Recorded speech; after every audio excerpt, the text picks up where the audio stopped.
we go. As we are getting into our grand finals and spawning in the top left-hand corner of Vermeer, we have our South Korean Zerg player. We have our red Zerg representing Team Hyper 1. It is 3point. And spawning in the top right-hand corner, we have the blue Terran player. We have the SC2 Terran representing Team Starcom. It is BratOK. Here we go. Oh boy, and we'll see how BratOK will approach this. Now again, when it comes to Brood War, we expect to see 3x Stim, or we expect to see some more mech styles out of BratOK. But when it comes to SC2, I'm not too familiar with what he brings to the table. We'll see if he does go into Biotank, into a standard setup, into a standard game. Meanwhile, we do see a very early gas into an early pool, very aggressive setup here from 3point. Oh boy. Now, what does this entail? Fasting speed. So we're going to be rushing into link speed. If we stay in gas, this can then turn into from link speed into 2-base muta. Regardless, initially, fast Zerglings are on the table here on the horizon from the side of 3point. A hyper-aggressive build out of our Zerg. Also, we're going to welcome to Vermeer. Vermeer is a 4-player small map. A first Zerg Lord does move out towards the natural and will instantly scout BratOK. CC first. Ooh. CC first out of our Terran player, so very greedy opener here out of our Terran, which would be normal, which would be fine under normal circumstances, but we do have early link speed. We'll see if 3point can punish this in some way, as it's gonna be CC first into, I was gonna say 2x Reaper, no gases of course, no gases, so CC first into 2x Marine, into potentially a 3x, 3x Stim timing. So 3x here out of our Terran. Working towards Stim, working towards a heavy bio composition. Meanwhile, insanely fast layer, we're skipping link speed. Okay, we're skipping link speed. This looks like 2-base muta. Yeah, straight up 2-base muta here by 3point. Okay. Does skip link speed, rush into an insane. This is what, a 2-minute layer? This is like a 150 layer timing. That's crazy. Oh my god. The fastest layer you can go for. And again, there's no punish. Remember, there's no scouting initially. There's no Reaper. CC first. 3point is safe. Thankfully, BratOK is scouting.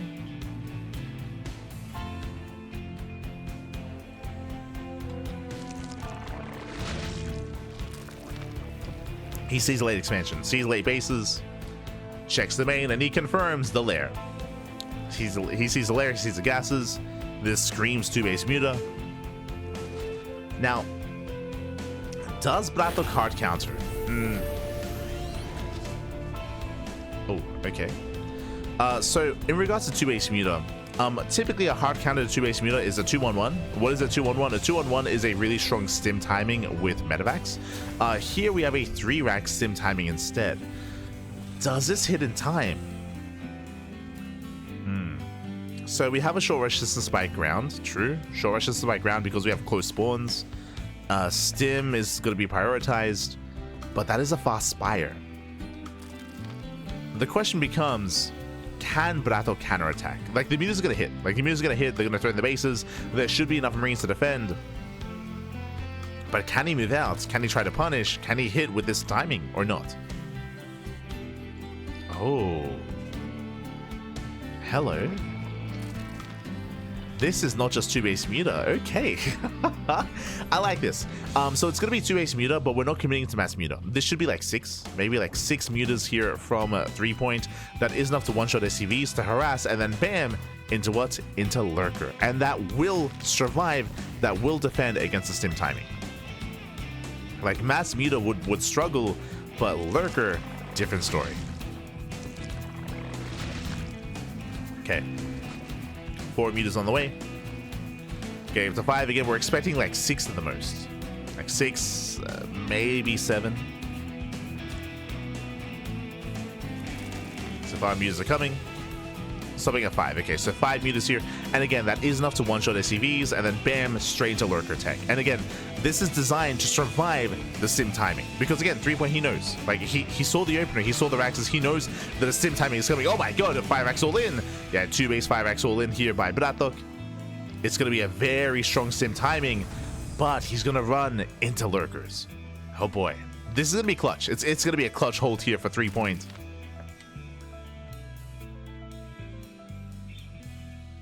bearing in mind that there won't be that many lurkers, so at the same time, BratOK can still try to overwhelm.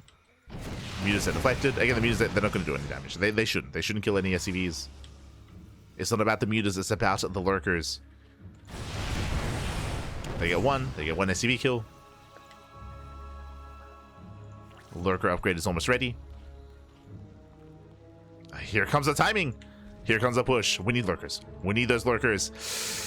A lurker research is done. Up. Can we morph them in? There we go.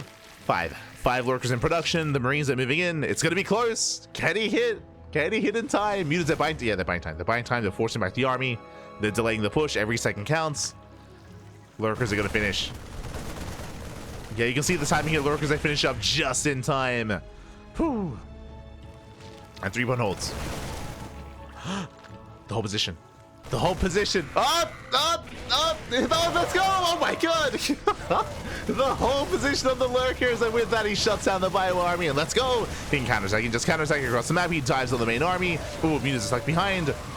Yeah, a little bit of miscontrol there from 3 points. Mutas, they did lag behind. But again, a very nice catch. Oh my god. Again, a solid read here from 3 point as to how the game would progress. And now here come the lunkers. They are moving in. They're just forcing their way forward. And again, it's only mass marine, pure marine against lunkers, pappy. Let's go. Gets into the middle line. And again, just a really, really tight build here from 3 points. It was so close and so clutch. And he will overwhelm the Marines. The Marines are going down. Takes down the mineral line. 21 SCV kills and 3 when he's done it. 3 when he's done it. He has broken the back of BratOK. Lunkers, they keep waddling in. And we're just flooding. We're just flooding across the map. Whew. Oh boy. Este 3 point pappy. Crazy, crazy. With that, he takes over the natural base. Would you see? Oh, BratOK's them in. So let's respect the army. And again, BratOK is down to 25 SCVs. 3 point does have the economic lead.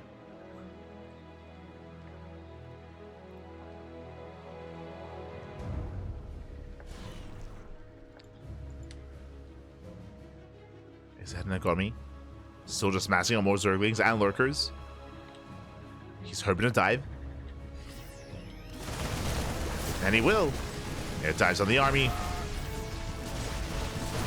Oh my god. Yeah, Lurkers do burrow. They just bully back the forces, getting into the mineral line. And 3 when he has control of the natural. And again, just no economy, just stuck on one base. Aye, aye, aye. And it was a 2-base one to begin with from the side of BratOK. Does move out with the drop. Does move out. 3 point doesn't have much at home to defend, doesn't have anything at home. So this drop has potential. Yo, we got some Scourge on the way. Drop moves in.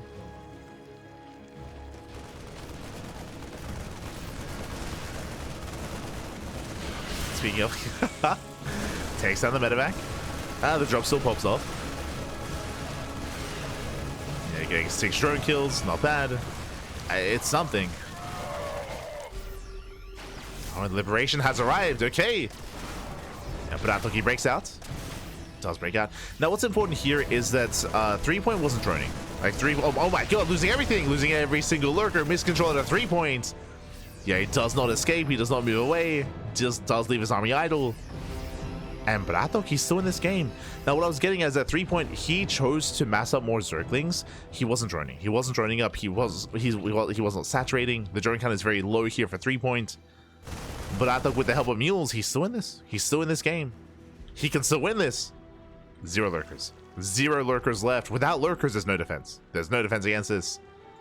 Like 3 point, he had such a strong start to this. Catching out the army, counterattacking, taking over the natural. But man with gun is pretty good. Yeah, we have a wall of spine crawlers on the way. Sorry, wall of sunken colonies. Marines, they stim in. There's 1 lurker to defend. Now 1 lurker putting in some work. And he just ignores it. Yeah, he just ignores the base. He heads over towards the 3rd. That's all he needs. going for the expansion at the same time. Lings that catch reinforcements. 7 SCV kills.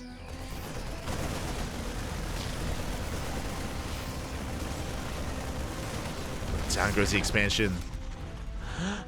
Oh, he's doing it again. He's crazy. Oh my god. The whole position lunkers. Oh my god, they take down so many Marines. Este 3-point. Calm down. The whole position lunkers. With that, he shouldn't get much done across the map. Nice start stepping. Yeah, nice start stepping. And BratOK, he does hold, he does defend, he does take a supply lead. And even though we've had some slick moves here by 3-point, BratOK, he should still overwhelm. Yeah, it takes down the Marines. Sorry, takes down the Lings. Still a very close fight. Oh my god. Yeah, barely takes that trade, takes down the Hydra. Liberator going ham. And now 3-point is stuck on 2 bases. He lost a third. The third base was sniped, was killed. 3-point down to 33 drones. Very good in mind that, of course, BratOK does have mules. Does have mules available. I say that he's holding onto his scans. I mean, it makes sense against lurkers. He's holding onto scans. No muling too hard. Going for the dream draw. Oh no! Oh, the Scourge! Oh no! Oh, Bruce is about to run out. It's about to run out. No, no! Takes out a full medevac, gets one. Ay, ay, ay. Does catch a full medevac. At least unloads the rest. This could have just been game. Jesus. That's not when you want to boost, but it's still GG. GG gets called. Still has enough, and with that, BratOK takes game number 1. A very intense, a very chaotic game 1 at that. GG. Hi, hi, hi. GG, well played. BratOK, he does take lead, but again, it was crazy. I love the initial build here of 3-point. Like, remember, 3-point to go for mutas. I'm sorry, it was initially fast gas into 2-based muta with a, I want to say, was it like a 150-ish, 155-ish layer timing, insanely fast layer into 2-based muta. It got scattered. We saw BratOK try to shut it down by going for his own bio all-in with 5 Raxes. Meanwhile, we had the hard switch into lurkers, and lurkers, they finish up just in time for the sim timing. Was on hold position, called out the army, and 3-point was ahead. 3-point, he crippled the economy, crippled the army, but we saw him. He was inattentive. 3-point, he was inattentive. He did leave his lurkers idle. They were unburied in the center of the map, and he lost 5 lurkers for free.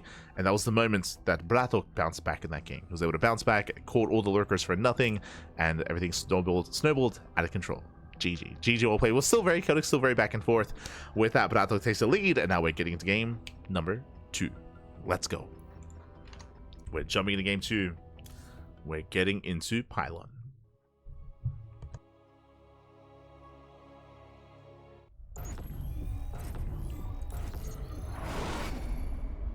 And spawning in the bottom right hand corner of Pylon, we have the South Korean Zerg player. We have the Red Zerg representing Team Hyper 1 down in the series. We'll see if he can bounce back. We'll see if he can make a series out of this. It is 3-point. And spawning in the top left hand corner, we have the blue Terran player, the SC2 Terran. Representing Team StarCom, leading the series 1-0, it is BratOK. Go. You're still going. Oh, hello, Dino Minotaur. Hello, papi. Hello. ¿Qué tal? ¿Cómo estás? Ugh. Yes. Non-stop casting, papi. Non-stop. Our next broadcast, of course, is going to be in, I think, 8 hours? No. Around 9 hours time. Let me check our calendar. 10, thank God. Our next cast is going to be in 10 hours. It's going to be live with the Pickers Cup. Pickers Cup is in 10 hours. We got you covered with some more open StarCraft. Meanwhile, 2-Rax opener here out of BratOK is taking gases this time, going into 2-Rax Reaper. Okay, welcome to Pylon. Now, something that we didn't really get to mention here, but a lot of the Brood War maps don't actually have a cliff going into the main.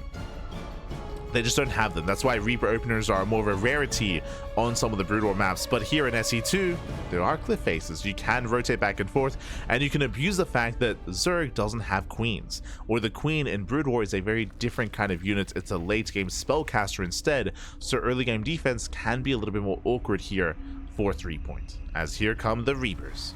Reapers are on the way, and we'll see if 3-point can keep up. beast. Wow, I'm an animal. Gracias, papi, gracias. Ay, ay, ay. We do what we can.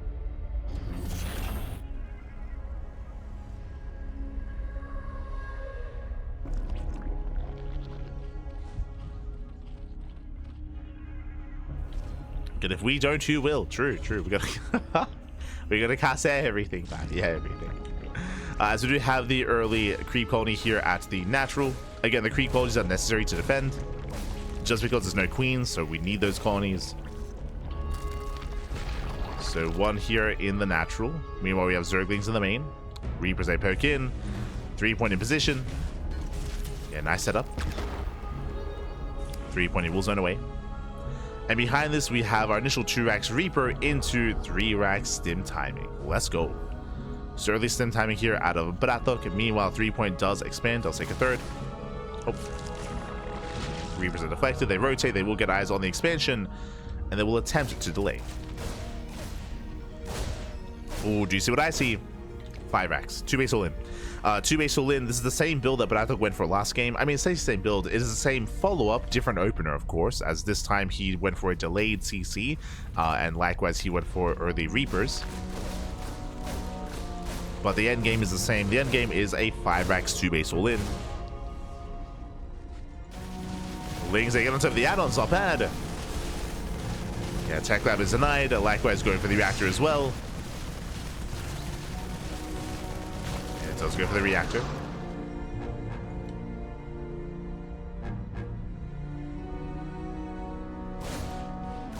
From here, the Reaper. Oh my god, they bust into the main. 4 drone kills, not bad. They bust into the main. 4 or 5 drones going down. The Reapers, they will eventually be cleaned up, but they get another drone towards the end. Just barely 6 drones. So we have a back and forth. BratOK will bleed out his add-ons. That does delay stim, but at the same time, he's also able to get 6 drones across the map as well. Meanwhile, what are we taking into? Taking into Hydra. So it's going to be Ling Hydra, most likely into Ling Hydra Lurker. The stim timing is delayed. And there's no lair. Ooh, no lair. So no lurkers. Not yet. We'll see if a 3-point can hold. We'll see if he can survive.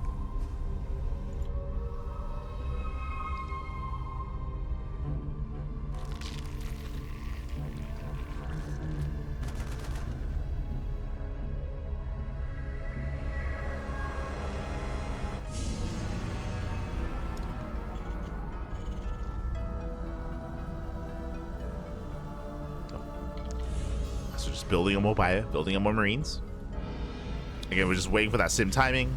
Once it kicks in, then we can just send it across the map. We can send it, Matthew. We can send it.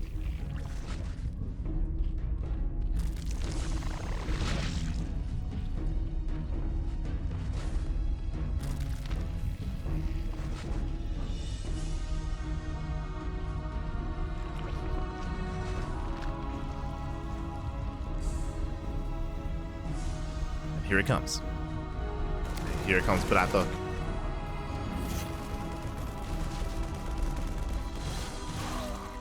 From here he commits. Back at home, the lair just begins. The lair, it only just began, so no lurkers. It's going to be, yeah, we have to rely on spine crawlers. I keep saying sunken colonies. You get me. Colonies are on the way. BratOK, he commits. Colonies, they're barely not ready in time. There's 5 Hydras. And we have Stim. Okay, he's got Stim, takes down 1 colony. Stim's on Forge, shuts down the Zerglings, and 3-point, he can't hold on. The colonies, they go down one after the other. Star steps in, takes down the Zerglings, pushes in towards the 3rd, takes down the final colony, and the Hydras, they're going down one after the other. BratOK will snowball out of control. Yeah, just overwhelms, takes over the 3rd base, denies the upgrade, going for +1. Back at home, he's taking up. Back at home, he's just building up here, getting ready for a counterattack. Lurker tech is on the way. Ooh. Hatchery goes down. He can just stand and fight. I say that the Zerglings, they trade well for themselves. They trade somewhat.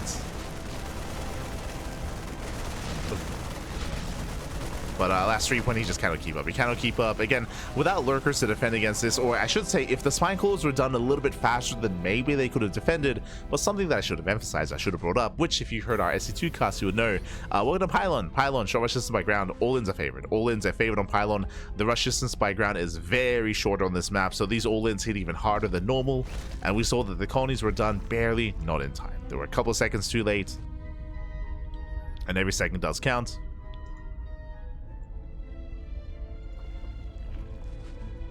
Lurker tech is just now finishing, just now done. And we need those lunkers. There we go. We got 3 lurkers morphing in. Ah, they're not going to finish. Yeah, they're not going to finish in time. Shuts down the lurkers, shuts down the spine crawler, and he can't focus. Oh god, they're so tanky. I forgot about that. Yeah, lurker eggs are very robust. There's a skin. The lurkers themselves less so. Yeah, less so. Takes down the Hydrogen. GG gets called, and BratOK, he will snowball out of control. He will take game number 2, taking a lead in the series, extending his lead, and 1 game away from becoming our champion. GG. GG, well played. Whew, again, Lurker Tech was delayed here for 3-point. He was relying on Ling Hydra. He was relying on his colonies. But again, remember, he had 2 colonies that were not done in time to defend the ramp. To defend the high ground. They were just barely not done. We saw that BratOK was able to break on through, bust on through. GG. And now, again, as I mentioned before, BratOK, he has never won a StarCraft Evolution League. Like, he has always had deep runs, that's true, typically ending those runs in the semifinals, but here tonight he is popping off, and we'll see if he can take the series 3-0. That'd be a big win here for BratOK. Let's go. Let's see if he can do it. Let's see if he can pull it off as we're getting into game number 3.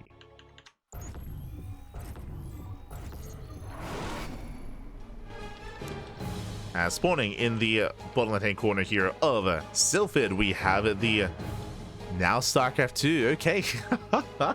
He has switched to SC2 instead of the StarCraft 2 Zerg player. We have the red Zerg representing Team Hyper 1 down in the series. We'll see if he can bounce back. It is a 3-point. And spawning in the top side of Sylphid, we have the Brood War Terran player. We have the blue Terran representing Team Starcom. It is BratOK. Bearing in mind that last game, 3-point did choose to play Brood War Zerg. This time he's choosing to play SC2 Zerg instead. That does mean that mech is now an option for BratOK. We'll see if he goes into mech. We'll see if he goes into an early stim timing. We'll see what build he does embrace. Meanwhile, welcome to Sylphid. Sylphid is a 3-player spawn map. We have the first Overlord checking bottom right, and we have the second Overlord checking top side. So again, we are looking for our opponents. We're searching for the Terran.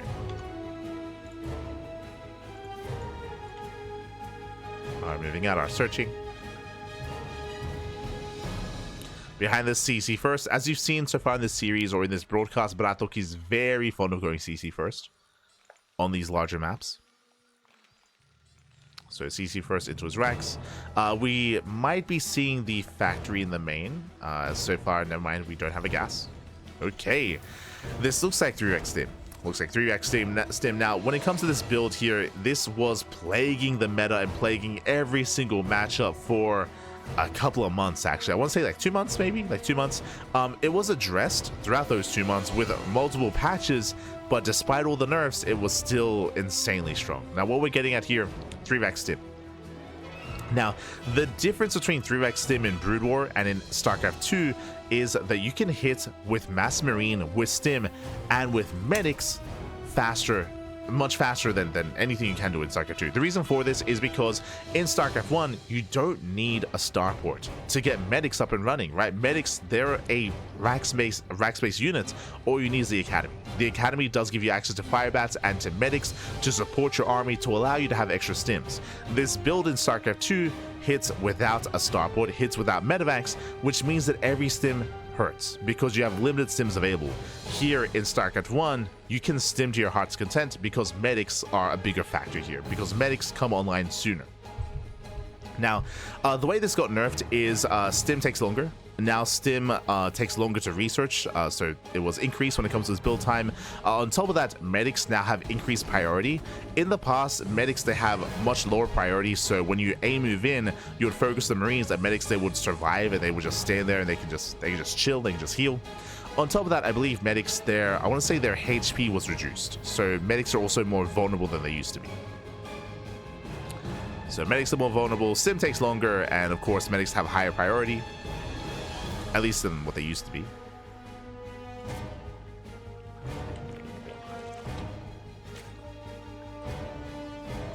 But this still hits like a truck. Like it still hits pretty hard. As we do have a 3-point working towards Ling Bane. Now, to defend against this, there are two different ways. You can either go for a Roche defense or for a Baneling defense. I would say the Baneling defense is a little bit more difficult, so we'll see if he can pull this off. Likewise, the Fire Bats are also going to be a factor. Let's go! The Fire Bats soon to arrive. Fire Bat, of course, does excel against Ling Bane. I would say it's more vulnerable than a Hellbat. Of course, Hellbats are a little bit more robust. Fire Bats are a little bit more vulnerable. But they're available, and here we go. Here comes the timing. Stim is on the way. We have our Bio Army. We are moving out.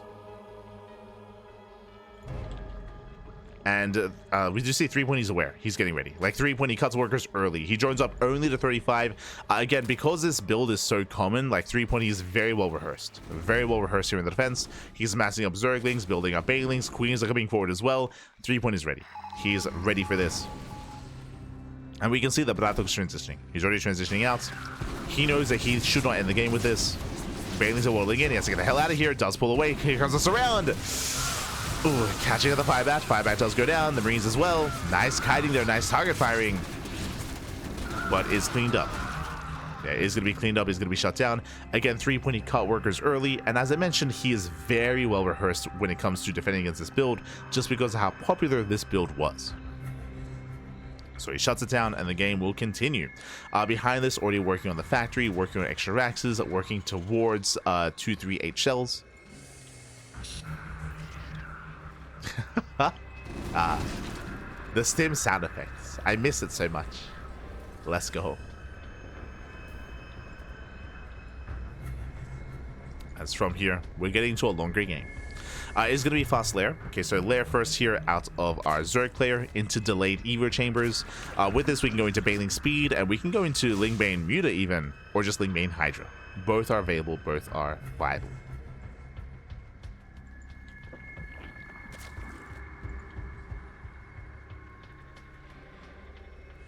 If I ever tune into these Evo tournaments and BratOK isn't playing in it, I will die of a heart attack. But he's playing a lot in these Evo tournaments. BratOK. I mean, a lot of these guys, right? BratOK, Chrome, 3-point. I'm surprised not to see Kiwian, right? Like, Kiwian, he wasn't here.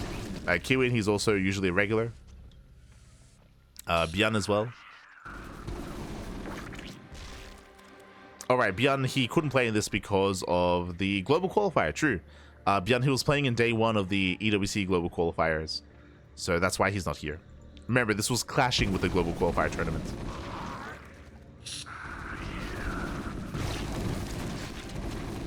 So Bjorn, he couldn't play in both. Meanwhile, you see BratOK starts stepping in once he gets around. Oh my god, he does get surrounded, does push too far into creep.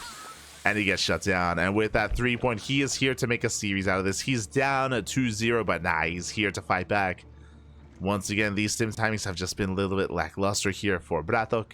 The first one had the most potential, but since then has been shut down, and he's stuck on 2 bases. We should have a third. There should be a third CC on the way, but alas, there is no third base. He's stuck on 2 bases, building up towards Biotank. And 3-point, he's all over this. He's all over this, droning, saturating, taking up into Hive, getting into 1-1 upgrades. Now, do you see what I see? I see no Hydrogen. I see no Spire. This looks like Ling Bane into Ultra. Oh, never mind. I was going to say Ling Bane into Ultra. We now have the Spire. Spire is on the way, so we have access here to Mutas, to Corruptors. 3-point taking up. But I thought he's pretty all in. At this point, he's pretty all in. It's all or nothing. Does set up. Now, he does have a comparable army size, but 3-point is just massing up as many Zerglings as possible. Is building up.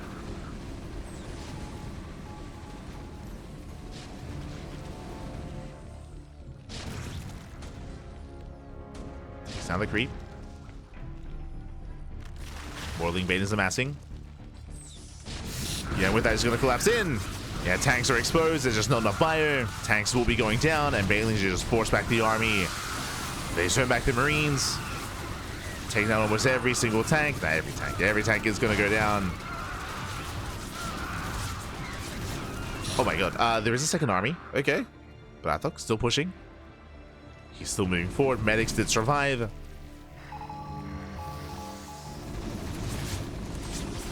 They did survive. Still moving forward. Tanks are sieging. Yo, 3-point is in a bit of trouble here. He needs a little bit more time for the Bailings. Tanks in position. Bailings being forced back. It's all or nothing for BratOK. Once he gets surrounded, the tanks do fall. It just doesn't have enough. Doesn't have enough here. I say that, still rallying forward. But rallies into his death. Lings, they surround, they clean up. Yeah, with that GG gets called, there's nothing left at 3-point. He does fight back. He does put a point on the board. We have a series. GG. Whew. GG, well played. We do have a series, we do have a back and forth. 3-point does take a game. And again, 3-point, as I mentioned, is very well rehearsed here when it comes to that 3x defense. He was so set up for it. It did almost nothing. He shut it down. Did shut it down. GG, well played. With that, we are getting into game number 4. We have a series. We're going to be loading into Maganatha. Oh boy. And again, every series in the semis did go all the way to the ace match. Do we get that again? Do we go all the way to game 5? Personally, give us more games, man. Go the distance. Let's go.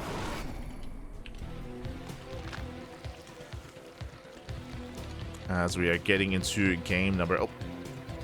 As we're getting into our next game, getting into game number 4 here in spawning in the top left-hand corner, we have the Brood War Zerg player. We have the Red Zerg from South Korea representing Team Hyper 1. It is 3-point.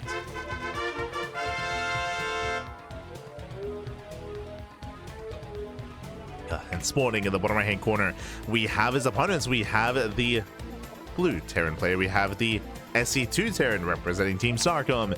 It is BratOK. So BratOK, he has chosen to switch into StarCraft 2, not into Brood War.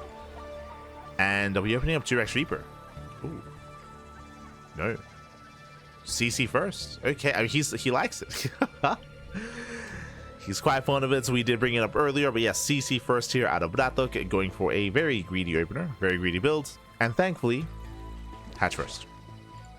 Hatch first out of 3-point, so standard opener out of 3-point, greedy opener out of BratOK, and he should get away with it.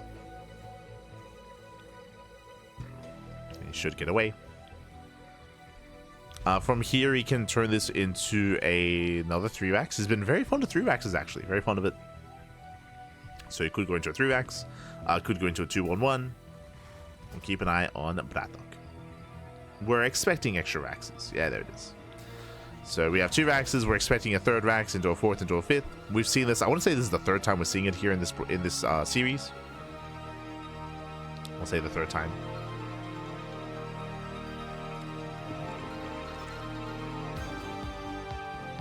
A reminder that we're going to look at Zerglings. We already did. They do have 6 limbs. Sorry, 6 limbs. They do have it. Their forward legs or their forward arms are really short, but they're there. They are there.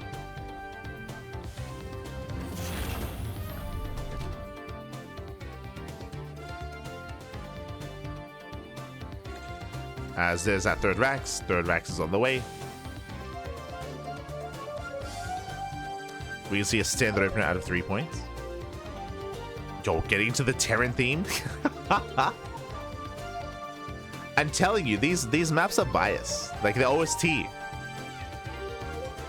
Whenever it's crucial, Terran theme hits. Aye. But hold on, we'll see if we can get a better angle here. There, you can see. They do have an extra pair of they're very thin, but they have 4 legs. Or like they have an extra pair. You can see it. They're very thin, but they're there. They're less prominent than the back legs, but there are forward legs.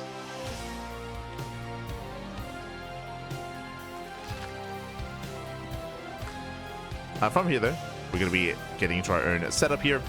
From 3 racks to 5 racks. So again, it's going to be a 2 base 5 racks all in here from BratOK, working towards that sim timing, and we'll see if we can get those lurkers up in time. We saw on was it Sylphid? It was on Vermeer. We saw on Vermeer that the lurker timing was very clutch for 3-point, and again, that game could have gone either way. Like 3-point was ahead. Remember, 3-point he was ahead. He was in a better position, but then 3-point he did leave the lurkers idle. He left them exposed. They were unburrowed. He lost everything. But here, double Evo chamber. He's not rushing into a lair.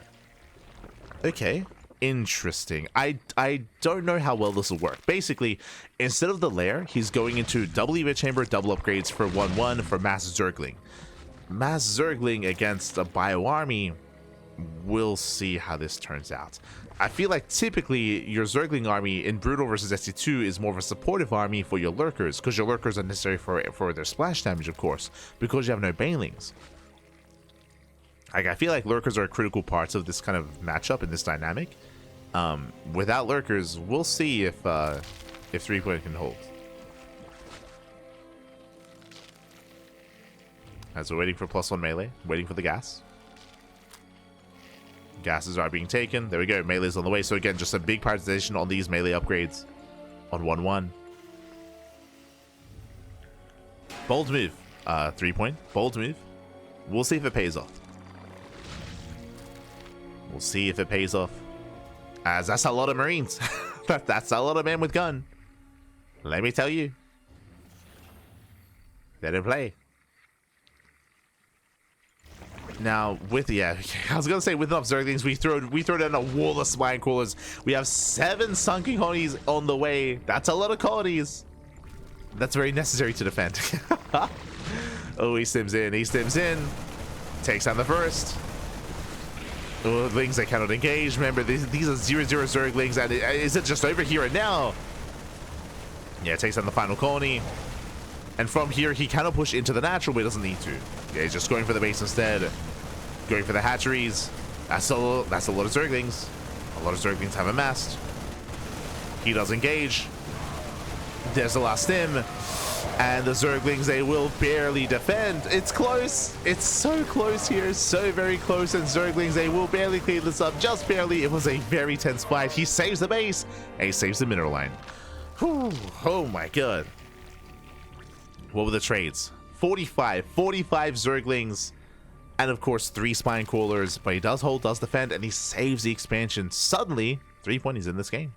He's in this game. We do have the lair on the way. Hydrogen, he's working towards lurker tech. He's getting there. Whew, oh my god. And I'll be honest, if BratOK was rallying, because remember, all this army was stuck at home. Because he was terrified of a counterattack. That's what he was getting ready for. He was getting ready for a counterattack. If he was rallying across the map, he probably would have won the game. He probably would have killed the base, killed all the Zerglings, and wouldn't have killed the drones, but would have at least cleaned this up, like that macro hatchery and the third base as well. But BratOK, he wasn't rallying. He was staying at home. He was being reasonable. He was being sensible. But does that cost him the game? Now he's moving out. That's a lot of Zerglings. Yeah, it doesn't have enough medevacs. Yeah, he's going to be surrounded. He's going to be shut down. Brutal loss here for BratOK. At the same time, dropping into the main. 3-point is all over this, and 3-point, he's overwhelming. Yeah, BratOK is falling behind. Remember, this was an all-in. This was an all-in. This is not meant to get into a longer game. He has no third CC. The longer this goes on, the better it is for 3-point. 4th base is denied.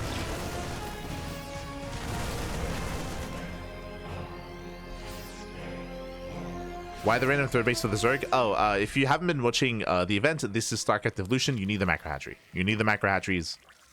There are no queens or no injects. So for Brutal Zerg to keep up supply-wise and production-wise, just in general, they need macro hatcheries. Just for the larva. So they're very necessary. Very necessary. Otherwise, you have no production. Yeah. All good. All good. As things, they will surround, they will clean this up, and again, like 3-point is just overwhelming, just totally out of control. Drop does get into the main though, not bad. Takes down 7 drones, 7 workers go down.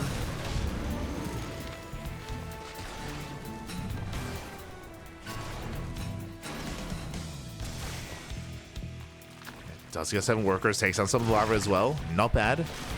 And this is good damage if only there was a third. Like, that's a problem here. Like, this entire time, 2 base all in. I mean, BratOK, he's on a timer. He's on a timer. He's got to go. He's got to send it. Scourge are on the way to shut down the medevac. And Scourge, they will shut this down. Catching out the drop. BratOK moving in. And again, BratOK, he was so close to winning the game earlier. So close. He was all in, but he wasn't playing like he was all in. Nice tank shot too. Yeah, brutal tank volleys. Scourge shut down the medevacs. Lurker Zoo Poro.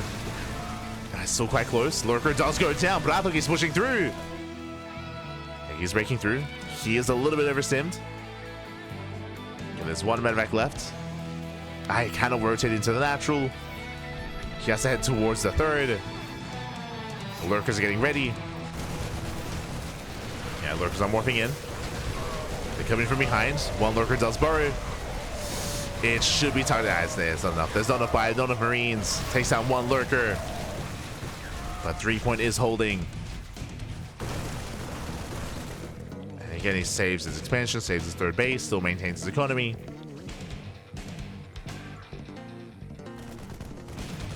Doesn't have a 4th yet, but is working on it.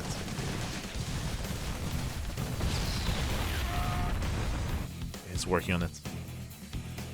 Other company. Oh, thank you, thank you. Do appreciate it. Gracias. And from here, we're just taking out. We have the Queen's Nest on the way. This does give access to Hive Tech. Or to Queens. True. We haven't seen Queens yet in today's broadcast, but we could get there if the game goes on any longer. BratOK, now he finally expands. A very late 3rd, but it's on the way. It's on location. Now, if BratOK can somehow get this 3rd base up and running, then sure, he can maintain himself. He can get back into this game. Links are denied.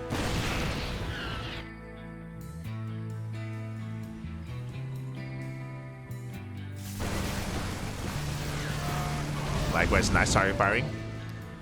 If you notice, BratOK, he did focus on the Scourge to save his medevacs. More Scourge on the way. And the Hive is in production. Now, once we get into Hive Tech, we can go into Defilers. We can go into the Defiler Mound, into Defiler Tech, which would make the most sense here. For Dark Swarm. For Dark Swarm and for Plague. Could get there. I haven't seen Plague in quite some time in StarCraft Evolution. It's been a while. Again, BratOK still trying to maintain himself. Dropping into the main. Does head for the middle line and we'll get some drone kills. Not bad. Let's say some drones. 6, 7 drones going down.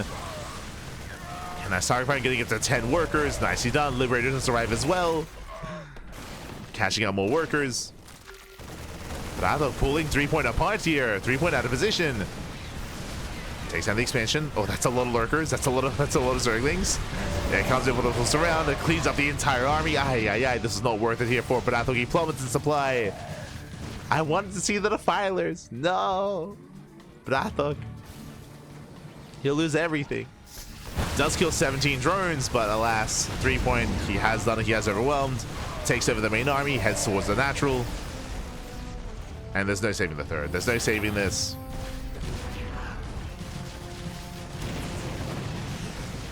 Cleans up all the SCVs. And again, BratOK, he's been 2-base all in this entire game, and it can only take you so far. Only so far. Oh. Cashing out more lurkers.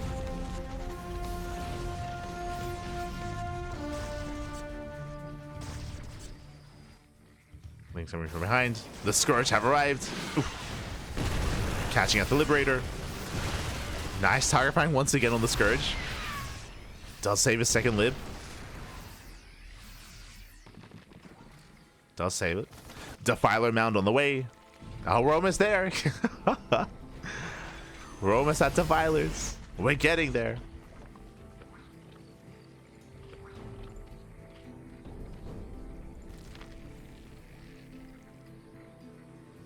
And because BratOK, his economy has been stifled so much, there's no ghosts, right? There's no ghosts, there's no EMPs, there's no snipes, there's no answer to spellcasters, whether it would have been defilers or queens. Like BratOK, he just doesn't set up for it.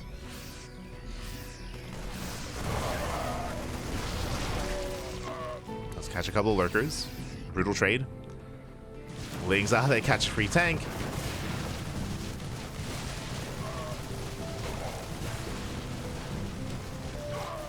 They catch a tank, they slip in towards the main. Oh god, this is getting out of hand. 15 SCV kills, 16, 17 SCVs. Not like this. I mean, BratOK, he didn't really have many SCVs to begin with. Now even less so. As the army's cleaned up, and here we go, defilers are on the way. Now, the way defilers work here, I guess they're kind of like the infestor, kind of. Their spells are a lot more impactful though. We do have a dark swarm, which does protect your army. It's always, I guess it's kind of like the Brood War equivalent of microbial shroud, except just better in every way.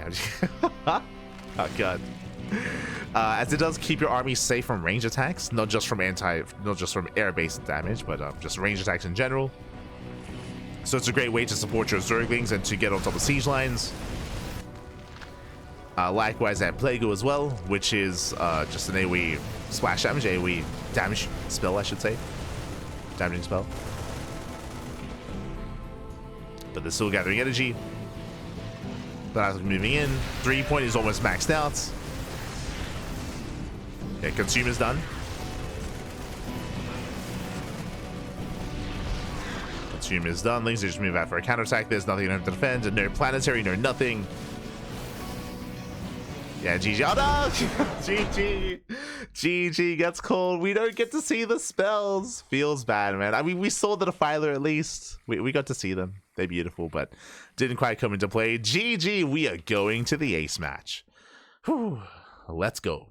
GG, well played. We are going to the ace match here. We're going all the way to game 5, and we'll see how this story ends. Unfortunately, we didn't quite get to see the defilers come into play, but regardless, GG. Again, winding it back, BratOK, he almost killed 3-point then and there. Winding it back, if you remember, he went for a 2-base all-in, went for a 5 racks 2-base all-in with a very strong stim timing, and he traded very well for himself. He pushed into the 3rd base, he shut down the sunken colonies, he traded well against the Zerglings, and he was getting on top of the base as well, but he barely didn't have enough. And we were pointing out at the time, even though he was all in, he was not rallying. He was keeping all of his reinforcements and banking them up back at home. It looked like he was getting ready for a counterattack, for a Zergling counterattack, which never came, so he barely didn't have enough to break through. If he was just rallying, he probably would have broken the 3rd base and maybe not have killed his opponent, but had just a better setup there to have more of a back and forth. After he failed to break the 3rd, he just fell behind. He just fell behind then and there. There were a couple of good moments here where he was able to get into mineral lines and get some damage done, but alas, GG. GG well played. He was overwhelmed, and with that, we're going all the way to the ace match. We're going into game number 5. Let's go. Going into game 5, we're going to be loading into Purity and Industry. Let's go. Plague is an AoE dot that reduces any HP units down to 1. Yes, yes. Does reduce down to 1. They don't kill units, but they do reduce them, and they do allow the rest of your army to clean them up. Unfortunately, you didn't get to quite experience it in that game. Maybe in this one, maybe. As we're getting into the ace match and spawning in the top side of Purity and Industry, we have the red Zerg player, the Brood War Zerg, representing Team Hyper 1. It is a 3-point. And spawning in the bottom right-hand corner, we have his opponent. We have the SC2 Terran player. We have the blue Terran representing Team Starcom. It is BratOK. Let's go. Oh my god. Again, it's been an intense back and forth here, and BratOK, whenever he plays SC2, we've seen him go for these non-stop 3-rack stim timings. This time, racks expand. This time, he does not go for the faster CC. And welcome, one and all, to Purity and Industry. This is, again, it's kind of weird. In my mind, it's still a new map. It's a modern map. Maybe that's a better way of putting it. It's one of the more modern maps in the map pool in a way. This was in the map rotation back in 2021, so a couple of years ago. Back in 2021, this was an SC2 ladder map. It has been ported to StarCraft Evolution, has been updated. What are some of the features? We have an island. There's an island here in the corner of the map. We have slow zones, though, just covering the center. Now, previously there used to be slow zones also here as well, covering the attack path or the path into the island, but for StarCraft Evolution they've removed them. They removed these slow zones, so now the way to the island is a little bit more accessible if you did want to head in that direction, and also to skirt around the edge of the map as well. Likewise, some other changes here. We do have a Zelnaga in the center. I believe there used to be rocks. I believe there used to be rocks here. There used to be like just some slightly different terrain compared to what there used to be. I think there used to be like an extra expansion that was removed or moved around. So again, this map has been adjusted for StarCraft Evolution. Just a couple of changes here and there compared to what it was with the latter edition. So I believe they removed rocks. I believe they removed a base. Now we're settling in. So far, standard opener here out of 3-point. Does go for his macro hatchery, does move towards a link speed, and he does for the most part pull out of gas. Pulls out of gas.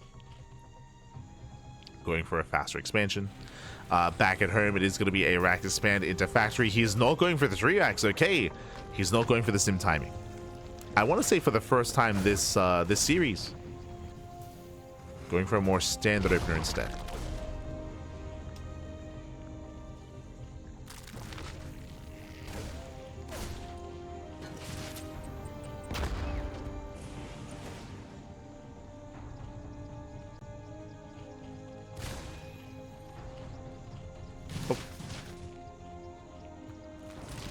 As Reaper does pull away.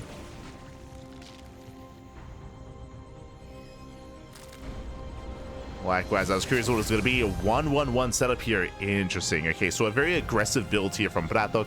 A standard opener would be a 3rd CC before starport. Here it is a starport before expansion. With this, we can actually head into BCs. We could throw down a fusion core once the starport finishes, so we'll keep an eye on BratOK. Otherwise, this can lead into something like a Hellbat push. We could see an armory with reactor marine. Tech lab is now done on the racks. Do we go for the add-on swap into Banshee or not? Overlord Scout is pushing forward. And so far, there is no swap. We're revealing Stim. Is this a fake out? It has to be, right? So really fast Stim here out of BratOK. The Overlord will eventually go down. Behind this, do see a 3-point heading into Hydra production. Hydras are on the way. Overlord does fall. He's going to commit. Okay, never mind. Does commit into Stim. So this is a really weird build, is what I will say. It feels like this should be hitting with an armory.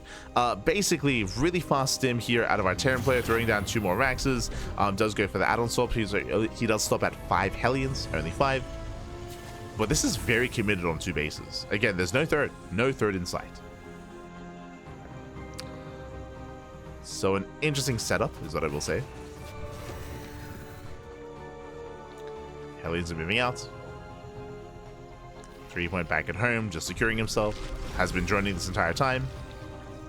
Happily droning, happily mining. Safety sunken colony here at the ramp, and another colony here at the 3rd. As we mentioned before, a reason why colonies are a lot more common and they're a lot more necessary here for Zerg players is because there's no queens. Like, there's no defensive queens, so you do need that stack defense. You know, Hellies, they bust in. 4 drones going down. But they're going to be cornered. They're going to be shut down. Lings, they come in for the surround. And they lock down the Hellions. Hellions are cleaned up. Despite that, 6 drone kills for 5 Hellions. I mean, it's an okay trade. It's not ideal. Essentially a 1-to-1 trade here for the Terran.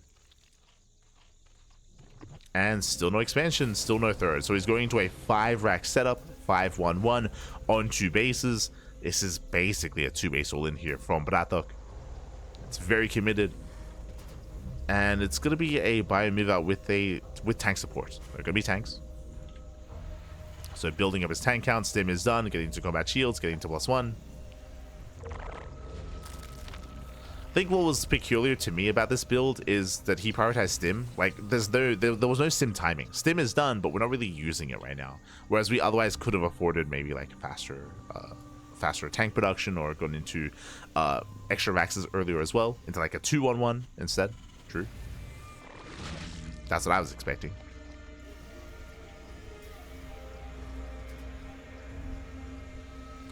So from here, BratOK is stuck at home.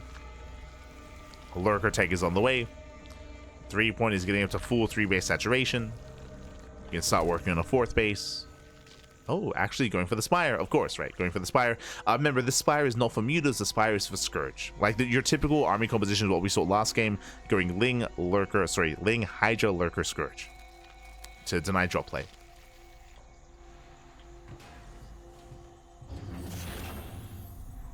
And then into Spellcasters as the game progresses.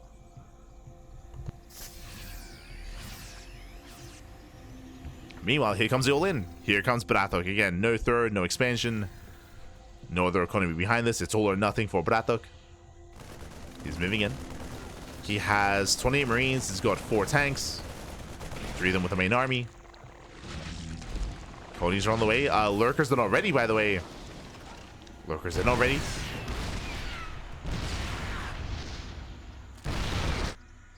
Do see 3-point coming in from behind. Trying to catch reinforcements. Colonies are going down. Lurkers, we have 8 Lurkers morphing in. He needs more time. He needs a little bit more time here. This time BratOK is reinforcing, staying back at home. It pays off. He defends. He defends back at home. Takes down one of the expansions. Macro Hatchery goes down. But the Lurkers are ready. He collapses in. And he doesn't quite save the Marines. It does move forward. Lurkers 8 bar. Takes out all the Marines. Likewise, dropping to the main. Also going to be cleaned up. And 3-body holds. Yeah, he holds, he shuts us down. Tanks, they also get cleaned up as well. And with that, BratOK, he doesn't really have much left over. He got a macro hatchery, true. Didn't get much else. Scourger on the way. Scourger in production. We collapse into the final tanks. Tank goes down. Scourge coming in, catching out the Metamax. Enemies no escape. There's no escaping this. Lurkers to do burrow. We get a final drop here towards the left-hand side, but BratOK, he's running out of steam. He's running out of army. 3-point is lacking a 4th. True. It's lacking a 4th base. But remember, the longer this game goes on, the better it is for 3-point, because there was never an expansion, right? It was just 2 base all in here from BratOK. There is no 3rd base. There is no expansion. There's no macroing out of this. We have our Queen's Nest. That does give access to Hive.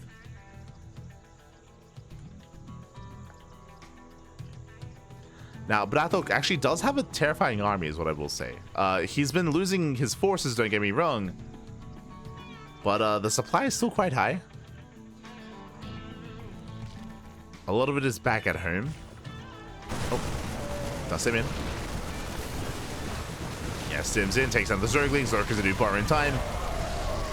More leads coming from behind. Still a rough fight here. Takes down the main army. Jump into the main. Oh my god. Gets shut down by the spores. Jesus. But again, the armor supply is still in favor of BratOK.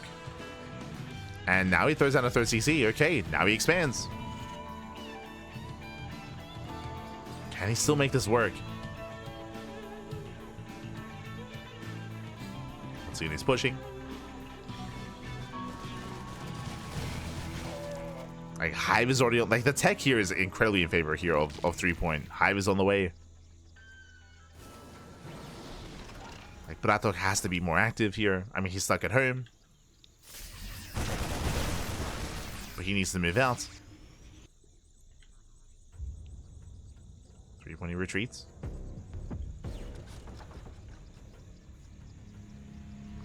Just now getting his base. Has yet to saturate. There we go, building up more Lunkers. The Lunkers are coming. And we're switching into, Jesus, 3 more factories. Scan into the main, reveals the Hive. BratOK, he knows that he has to be active. He can't just leave the Zerg player alone. But the Zerg count is still quite low. Like, that's the one thing keeping BratOK in this is, even though there's a 4th base, it's not saturated. It's not saturated. Not yet. So BratOK is still in this. At least for now. Oh, God. It's way too soon when it comes to this drop here. Scourge, they shut this down. Oh, God. Cleans up the drops. Now, the other big concern here is the quality of the army, right? One supply is not quite like the other.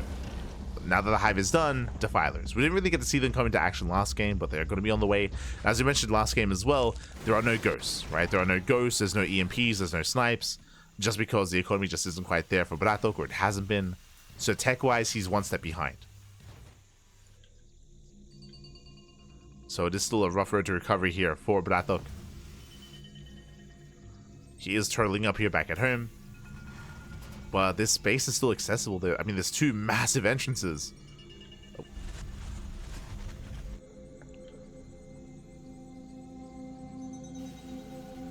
As BratOK is trying to keep himself up.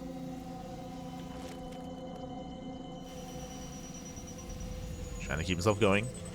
Meanwhile, there it is, 17 drones on the way. This is what I've been waiting for. I've been waiting for the big worker explosion. And there we go. We're joining up to 80 plus workers here for 3-point. And now he has an economy, and soon he will max out. Like, the supply disparity, the supplies have been quite close between the two players. But again, the soup does lie. It has been deceiving. The tech has been in favor of 3-point. Now he has the economy. Now he has map control. And now he can skyrocket ahead. Up to 92 drones. Crazy, man. Yo, he's going for the island. Let's go. He's going for the island base. Send it, papi. Send it. Ah. We'll get there through the slow zones, but we'll get there.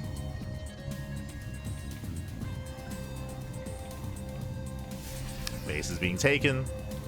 And again, now you can see 3-point about to max. Like, he's about to hit 200 supply. And again, the supplies were so close earlier just because of the low drone count, but now that he's found room to drone, now we can excel.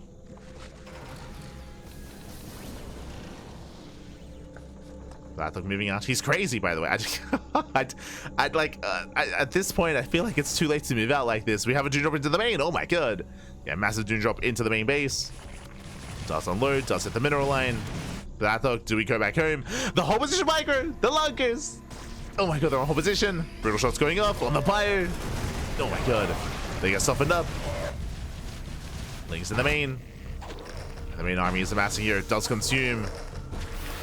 Getting ready for the Dark Swarms.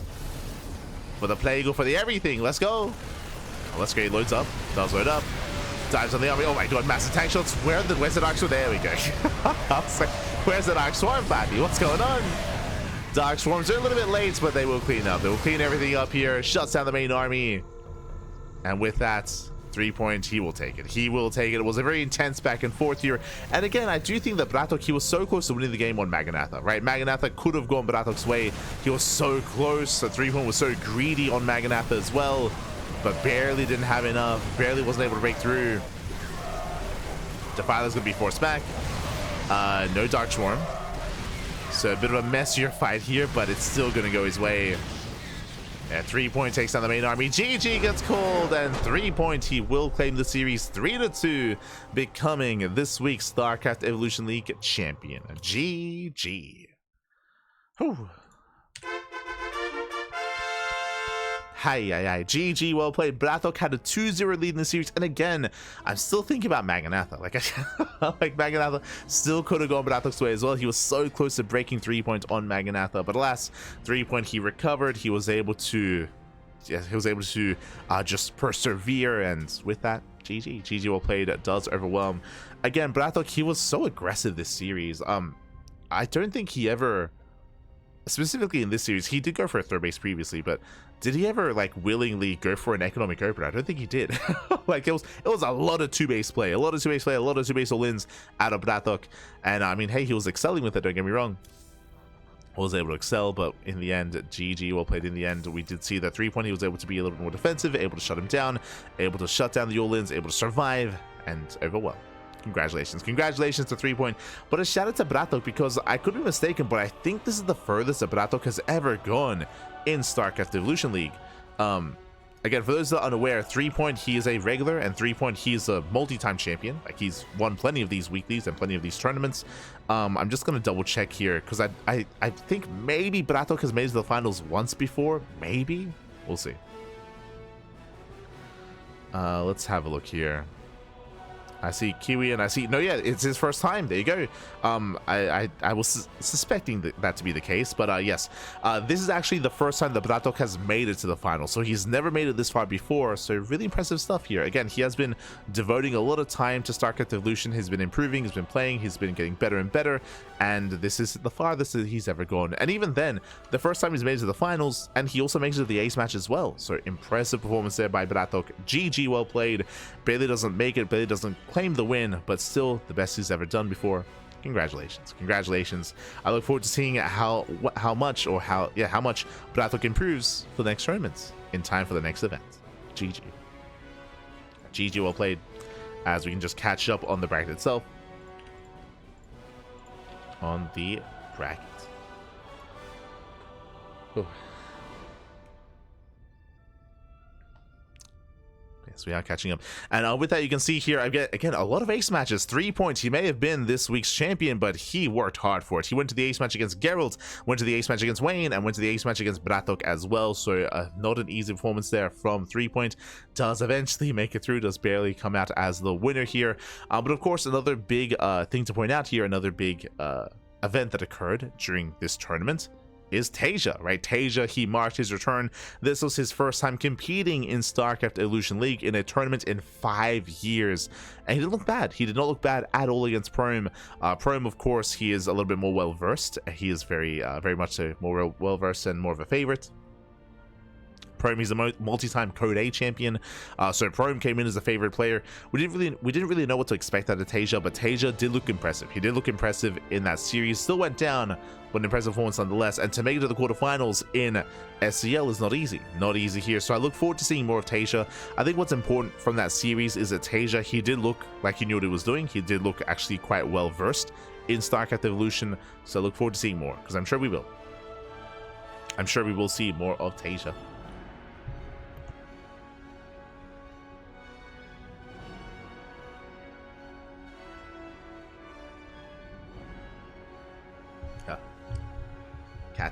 Catching up in the chat.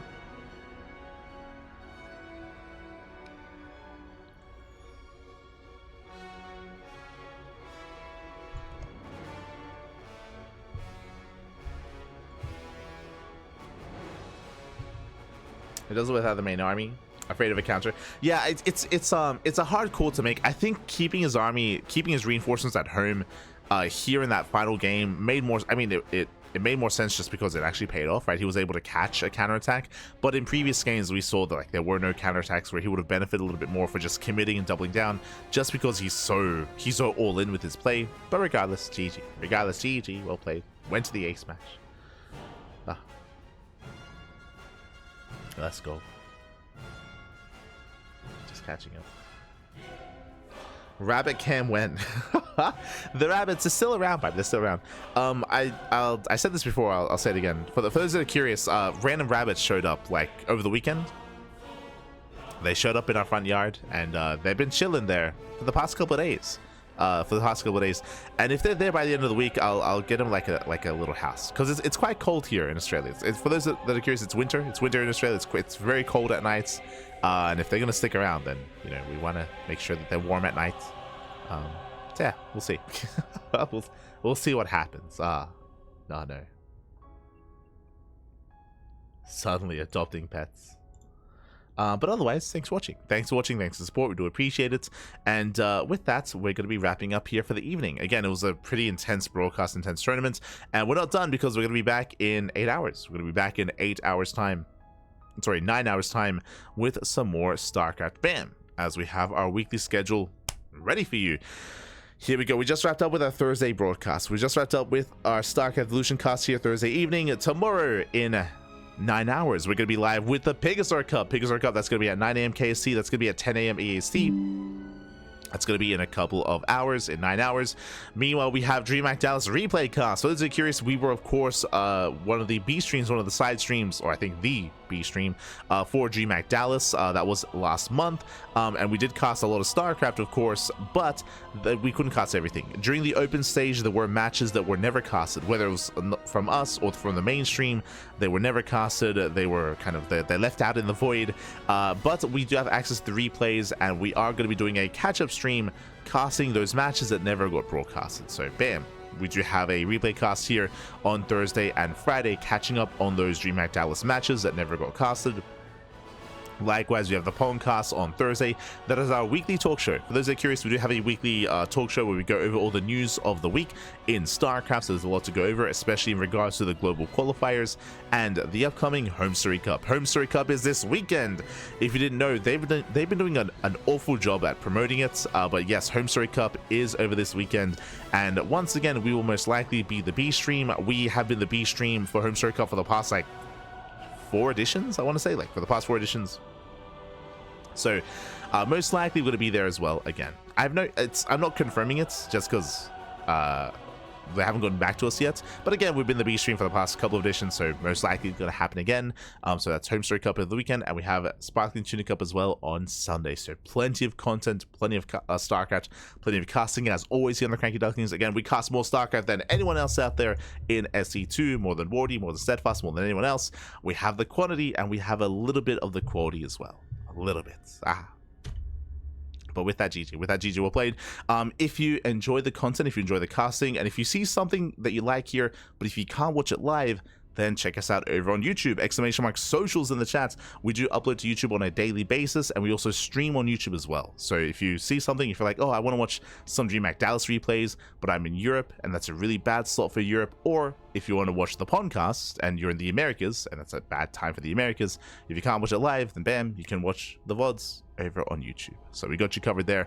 Likewise, you can support us on Patreon, ! Patreon in the chat. You can see our Patreon, our goal currently under the schedule. We do earn 443 USD a month, and 100% of that money goes towards our tournaments. It goes towards Sparkling Tuna Cup. That is a weekly open tournament, and all that money goes towards the players. And our next goal is at 500 USD to boost the prize pool even further. The next goal after that is then to start paying admins and start paying casters. That's going to be a future goal. That's going to be a future goal. For now, it's all for the players, all for the prize money, all for the scene. So if you want to support the StarCraft scene, you can do so via Patreon.